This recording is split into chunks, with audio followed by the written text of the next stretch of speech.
Okay, well, it seems unstable again, but hopefully it'll get a little bit better.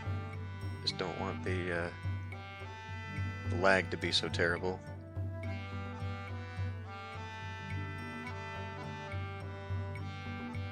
It still seems like it's lagging anyway. Okay, anyway, so we got a new event here. Sora, Goodseller, a trader priestess of the Talking God Ceres, comes to trade. In addition to the usual exchange of goods, she asks if we have any white horses. Although we have some light gray horses, none are truly white.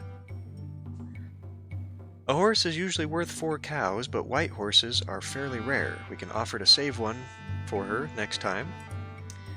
We have failed our obligation to a guest. Apologize for not having one, apologize for not having one and throw a feast, offer to save one for next time. She really wants a white horse, so offer one for next time. A horse is usually worth 4 cows, offer one for next time. Although we can't fulfill our guest request, nothing says we have to honor unreasonable ones, so we can offer for next time or sell one for later. There's another horse. Horse is usually worth 4 cows. White horses are fairly rare. We should at least show generosity, so she will spread our name among the clans. Okay, so pretty much everyone is saying, save a horse for her next time. Which means that, most likely, there will be an event where we get a white horse. So, I'm assuming that's what we're going to do.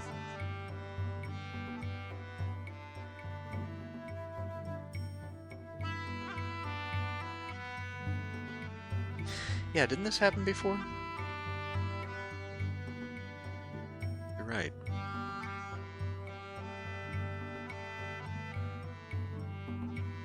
We can't really afford a feast right now, though. We don't have a lot of food.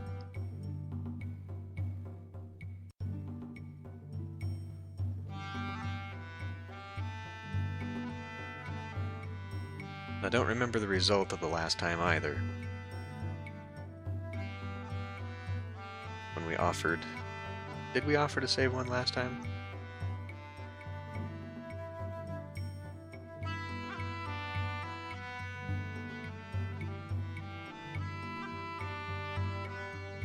Okay. We'll just tell her we're gonna save the next white horse for her. That's a kind offer. I'm sure I'll be able to find one on my travels. Yeah, I think that happened last time too, didn't it? Enter in. Goods +5. After our chilly reception, I thought it best to just explore the outskirts of the Fire Quartz Tula. We ran into 5 cows worth of brass coins from the Sun Empire.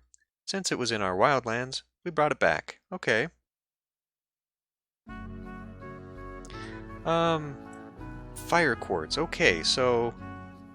When I put us here, apparently that is Fire Quartz territory. That is, and it's now Earth season. So now we've got food. It's harvest time, and we've got plenty of goods now. We've got excellent goods now. Let me zoom out here and look at tribes. Okay, so that's Colomar territory. Alright. Well, we could continue exploring with our good luck.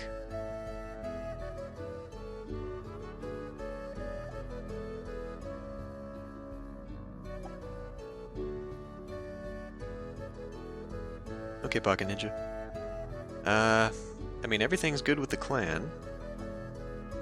They're still telling us about,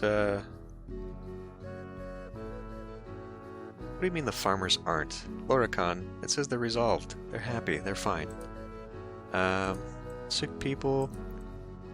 Farming. We should try to stockpile more food. That might be true. We could go for a trade or maybe even a slaughter. Food situation's okay. The harvest should last a year. We still need more ox. We're still kind of low on the cows.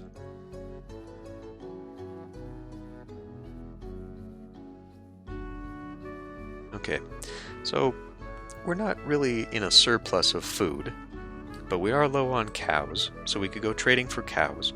Let's look at Elmal. Yeah, this is our guy. So, horse friend, prolongs the life of our horses. That's his blessing. Shield reduces death and wounds among our weapon thanes. That might be helpful later in later for battles. Steadfast improves our chances when defending. That's good. That looks like it's a permanent blessing. So Steadfast here is probably what helped us in that battle.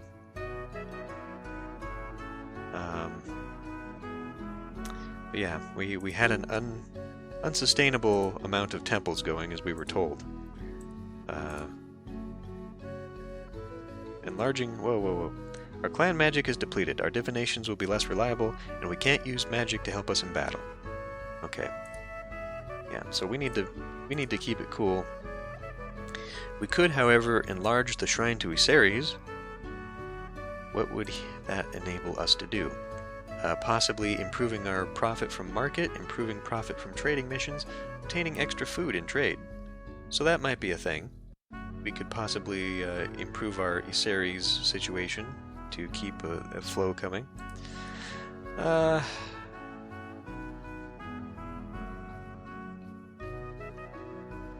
Okay, so I think overall we're pretty decent. So let's talk about maybe moving forward a little bit here. So we know that we need more allies to create our own tribe. And that is ultimately the end goal here, is that we're trying to be king of a tribe. So we can work on diplomacy and send out some relations here. Send out an emissary. We could do more exploration, because we didn't really find anything except some coins. We were told that there were some artifacts hanging around our Tula. We ended up going to the Fire Quartz Tula. We could explore around our own. Or we could trade for some cows, because we're kind of low on cows. Only kind of. Or we could increase our fortifications too, I guess. So we've been raided by the nomads. We tried raiding the Boscovi. We didn't succeed at that. They stopped us. We can't spare anyone from the harvest anyway, so now's not the time. Woad. Reduces death and wounds among farmers. Okay, cool. So those are the 4 choices. Let's trade for cows, talk to people and make friends, increase our defenses, or go exploring for treasure.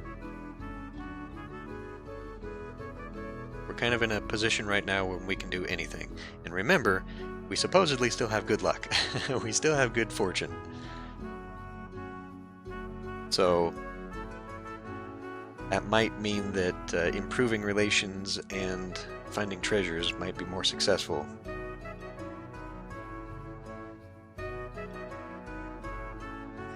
Let's look at fortifying. What does that cost? If we wanted to do a ditch, it would cost 25 goods, which is kind of a lot, but it also maybe help.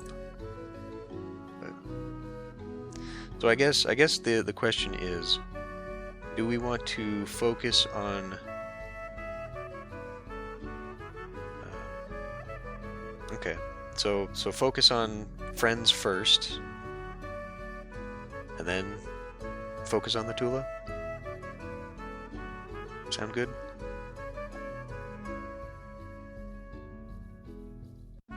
It's going to be harder to travel in later seasons, so doing anything that we need to travel now would be a good thing. We could fortify during the winter, when we're unlikely to be attacked anyway. So, okay, so are we going to... We do have... right now we have 2 allies, the Anzarni and the Six Brothers. And then we've got all these other guys as trading partners. The Fire Quartz are actually trading partners. So we could actually, as part of our diplomacy, we could go talk to the Fire Quartz. They're already trading partners. Maybe we could turn them into allies?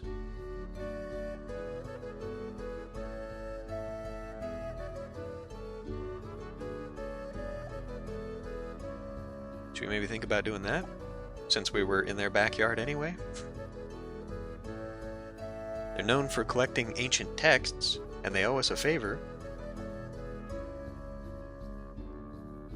So, if we needed to maybe later talk to them about giving us some secrets, that might be a good thing there. Okay, let's send an emissary to the Fire Quartz clan. Our mission may encounter bandits. Okay, well that's possible. We do not want to demand tribute.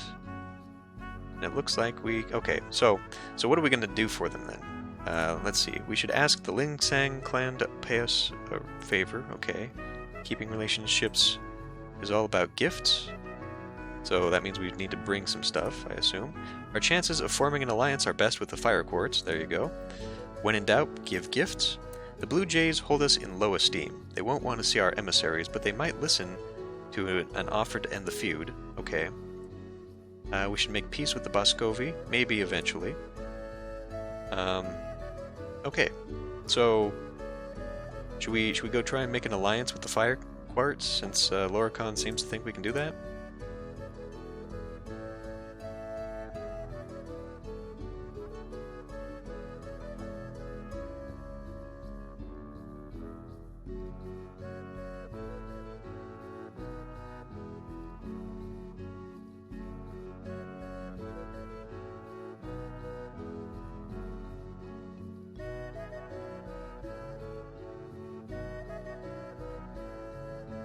Alternatively, it looks like giving gifts is its own thing.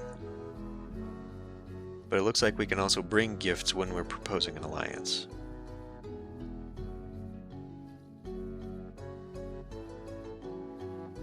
And unfortunately, they're not telling us how many we should bring.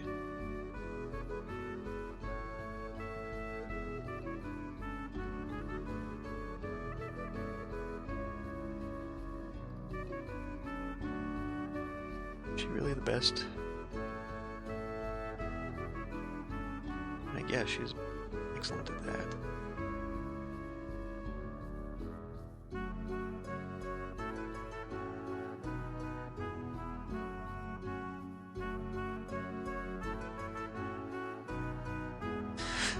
So, I don't know, what do you think we should bring for this negotiation? I think it would help if we brought some gifts. Let's look at...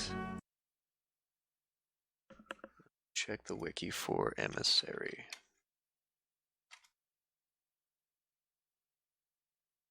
Emissary bearing gifts.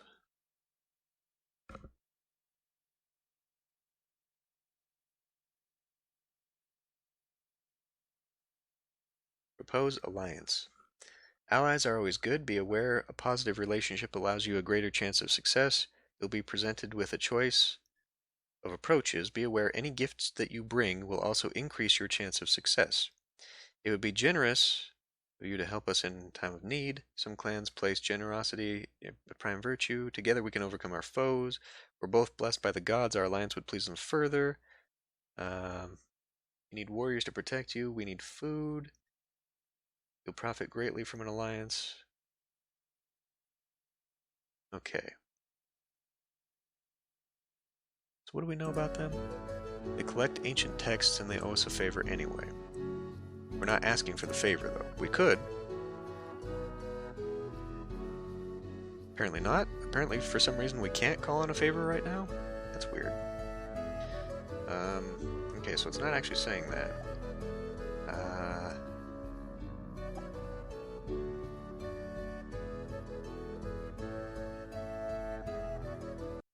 Back here for a minute. Emissary bearing gifts.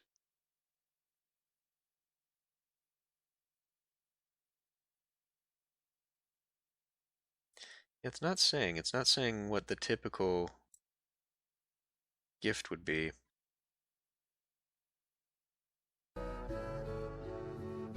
Yeah, you do, Zog. Okay. I just don't know how many we should bring, is the thing.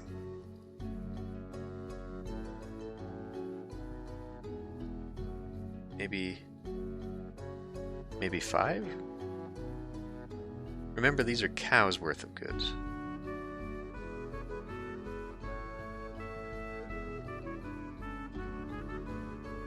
They already kind of like us, they owe us a favor. We really do need to bear in mind with them, though, because getting knowledge from them is going to be a big deal if we can make them allies and keep them happy, we can constantly go asking for information, and maybe that's how we can learn about all the Hero Quest stuff we'll eventually need. In fact, I'm going to write that down because these guys are kind of important.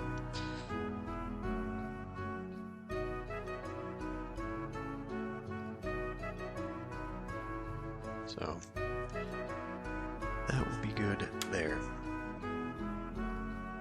Okay, so should we give them like 5 goods? I honestly don't know. I guess consider that 7 is for a god. And 10 was to keep our people happy.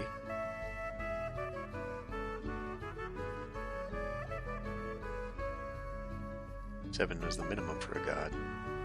I honestly don't know.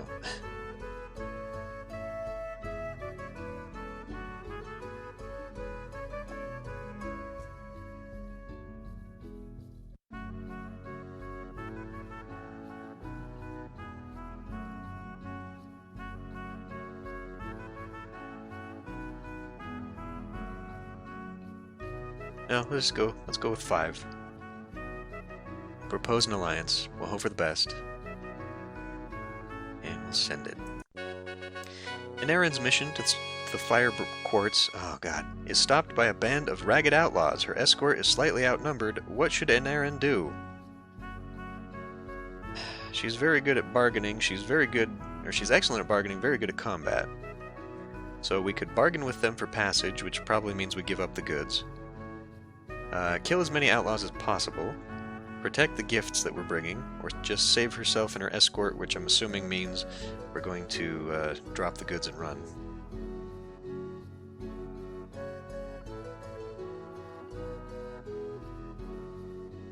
So, if we bargain for passage, we'll only lose a few, maybe. She is very good at combat, so she might be able to fight her way out. We sent 3 Thanes and 5 foot soldiers. We're outnumbered, though. Slightly.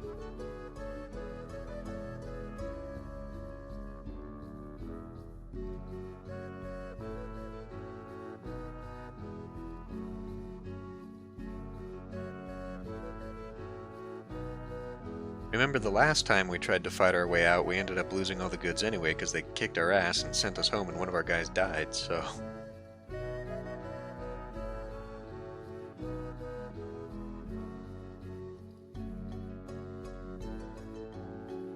Well, I don't know. If we bargain for passage, we might not have to give all of our goods away.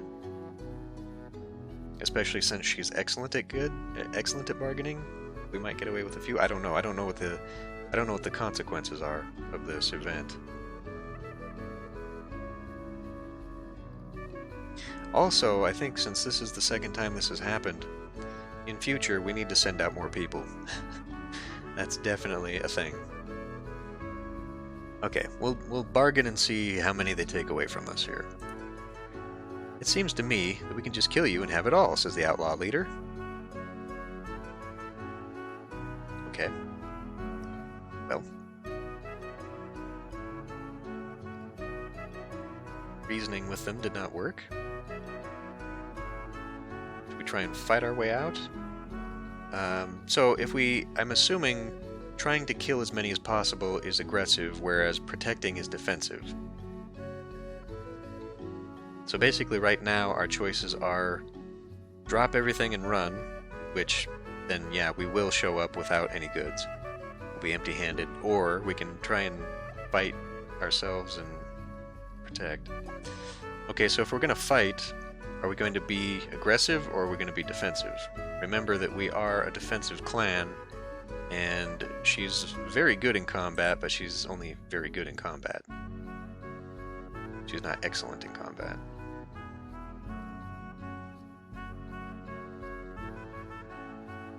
So much for all that good luck this year, huh? God.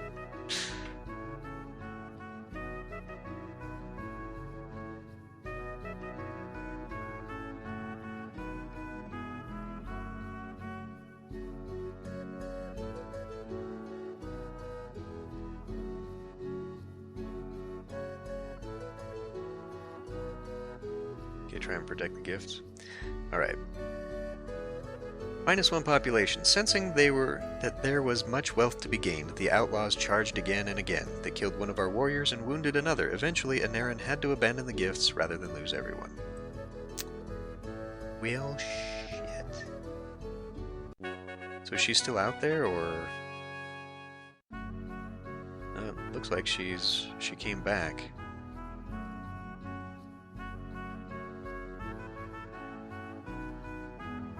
Okay, well, we could try that again, sending out more people this time.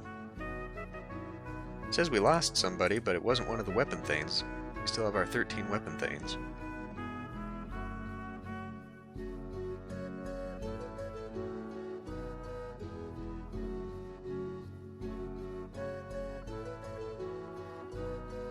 Should we try it again, or should we just focus on like our defense and whatnot now?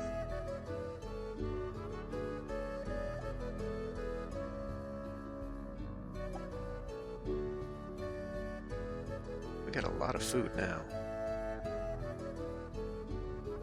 Alternatively, we could also try and recruit some more weapon thanes. We can try and promote some farmers to be weapon thanes. They've been yelling at us for that too. Go do it again. Okay. Fire Quartz, propose an alliance. Bring 5 goods with us. Maybe not so many goods this time. Maybe the game increases the likelihood of being attacked by bandits the more goods you have. Maybe.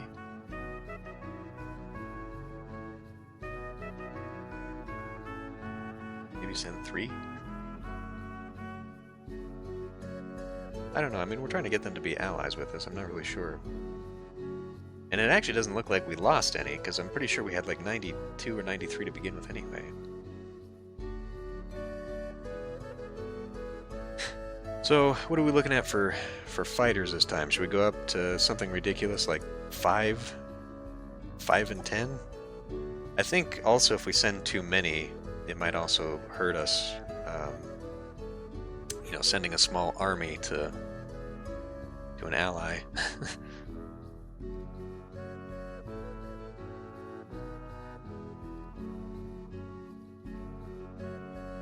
But it would ensure our protection for sure.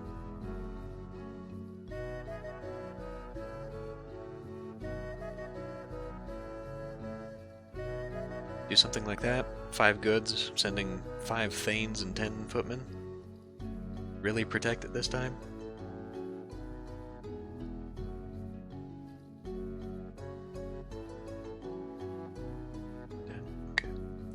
Okay, let's just send it off this time and see what happens now.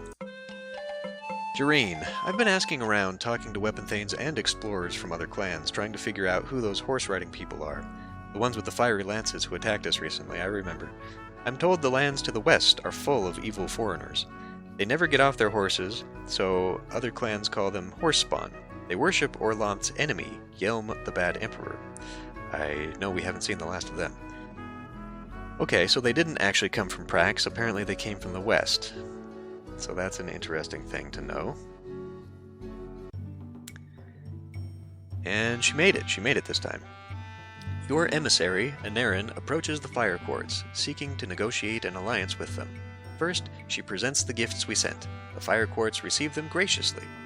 Once the gift-giving is over, how does she approach the Fire Quartz for this alliance? Okay, so let's talk about the Fire Quartz.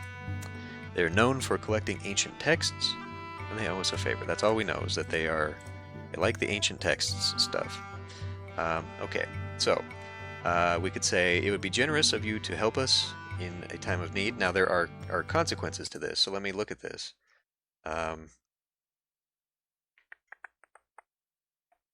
Okay. So allies are always good. Be aware of positive relationship, blah blah. Be aware any gifts you bring, increased chance of success. Okay.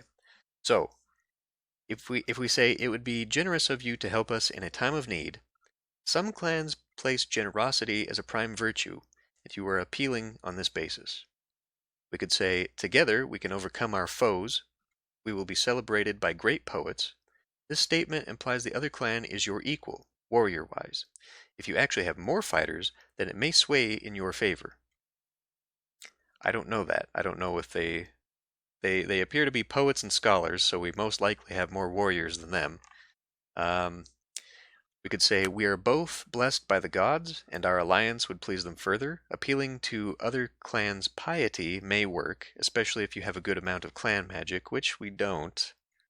But since they appear to be focused on ancient texts and lore, maybe that would be something they would that would appeal to them.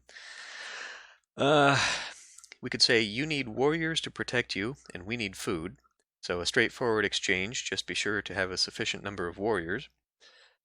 We could also say, you will profit greatly from an alliance. This entreaty appeals to another clan's desire for greed, especially if you include them when you go raiding. Okay, well, they appear to be a bunch of scholars, so the whole war thing is probably not where we want to go. Our forces aren't as strong as the Fire Quartz military. Mentioning this will appeal to their pride. Oh, okay. So Anarin seems to think that we should say, you need food, we need warriors.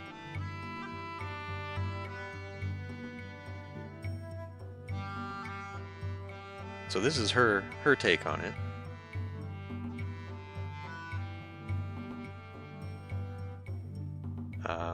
Which, again, this seems to think straightforward exchange. Okay, that's all this is saying, is that we just go for a straightforward exchange. But the other consequences for this, okay. So the second one, together we can overcome our foes. We will be celebrated by great poets. That's a statement implying clans are equal warrior-wise. Well, we're not, because they have a stronger military force. So we don't want that one either. We are both blessed by the gods. So this appeals to their piety. But we don't have clan magic right now. Our magic is pretty low.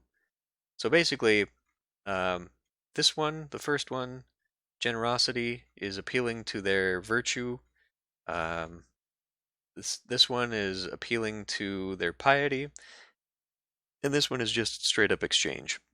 Saying, hey, we need food, you need warriors, let's be friends. Or we need food, you need food, I don't know. Anyway, this is just a pure trade. Whereas these ones would be appealing to their character. Strange. I mean, they must be warrior monks then, but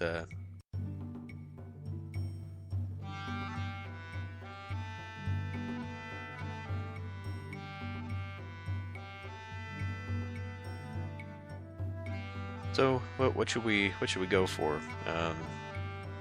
Appealing to their generosity seems a little bit weak.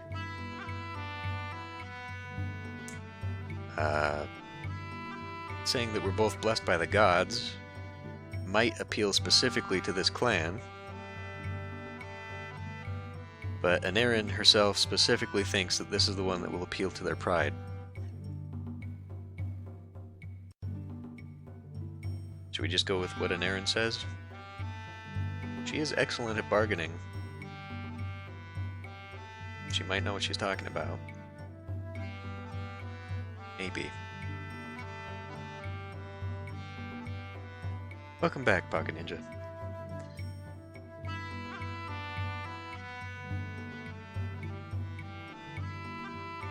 Okay. But we'll trust her. She's only... Oh, she's 31. Okay. You need food. We need warriors. Their chief, Branbrig, agreed that our two clans should be allies. Your argument is flawed, for we have more cows than you. Oh. Still, my clan ring sees many other benefits of alliance, and will join you anyway. Yay! Oh boy. An old woman who introduces herself as Leica brings a baby to you. She has been raising the child alone in the woods, so you can assume she's been outlawed from her clan for some reason. I raised this girl in a shield, so she will grow up to be a mighty warrior. It is time she had a clan, so I bring her to you.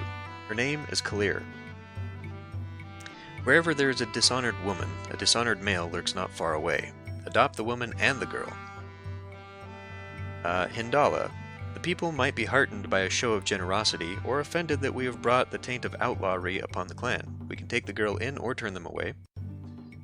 Can you go close your thing there? She is no kin to us. We are not obligated to take her in. Turn her away. An infant cradled in a shield in the wilderness will grow up to be a mighty warrior, so the stories say. Take the girl in. She is no kin to us. We are not obligated to take her in. That doesn't mean, however, the child should be deprived of proper society. Take the girl in. Ettrig gave an axe to Browlaroof, and both parties prospered. Excellent insight there, Disrata. Gareth says, the people will be heartened by a show of generosity, except both the woman and the girl.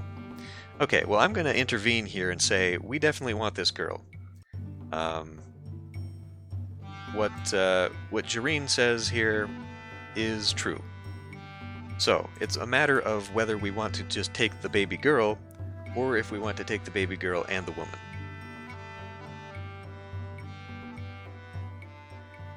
Pretty much all of them have said, just take the girl.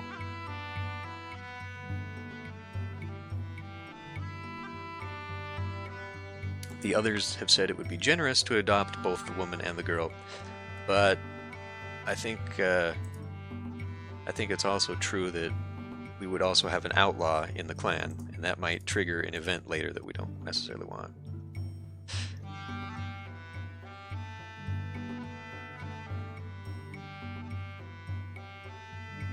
Just the girl?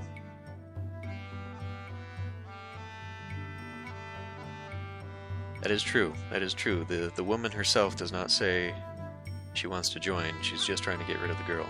Or, not get rid of her, but put her into a clan and be protected.